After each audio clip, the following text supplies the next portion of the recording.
बोल।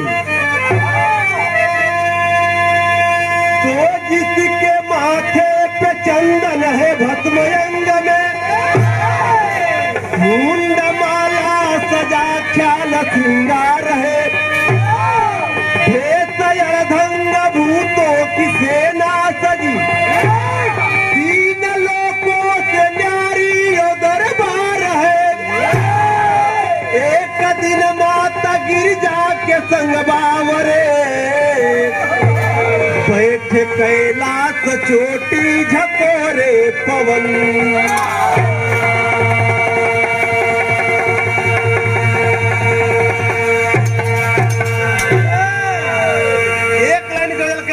कैसे मास्टर?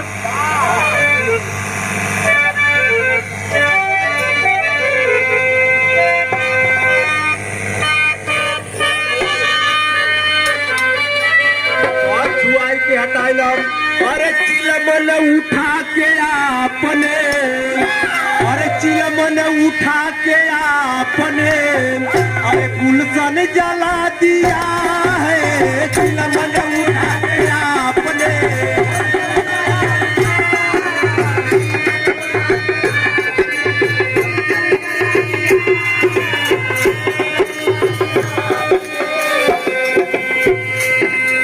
चिलमन उठा के आपने, अरे गुलशन जला दिया है।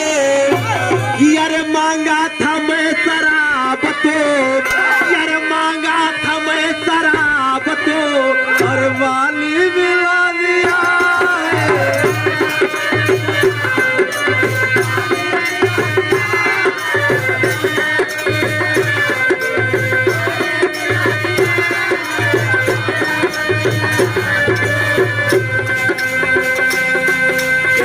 कवि जी बड़ा अनमोल बात लिखल। अरे मद मस्तियों में बावरी, अरे मद मस्तियों में बावरी, अरे मद मस्तियों में बावरी, कि जलती थी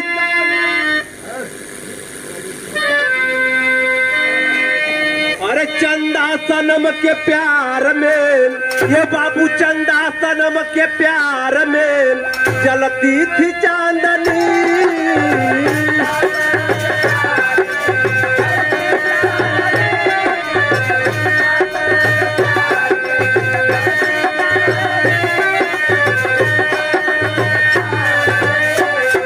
यार चंदा सनम के प्यार में, अरे जलती थी चांदनी। यार मद मस्तियों में बावरी, अरे मद मस्तियों में बावरी, जलती थी चांदनी।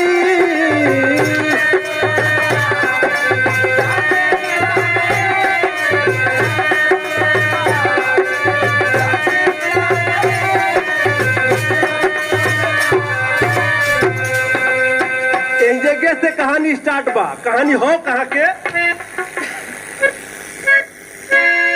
कि गजब हिमपात से थर्राता था संसार सुनो, सती के अंग से पति पसीना ढार सुनो।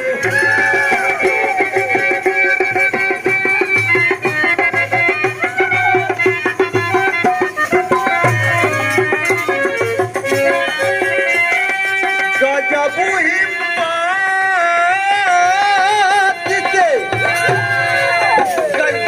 गजब हिमपात से थर्राता था संसार सुनो, सती के अंग से पति पसीना ढार सुनो।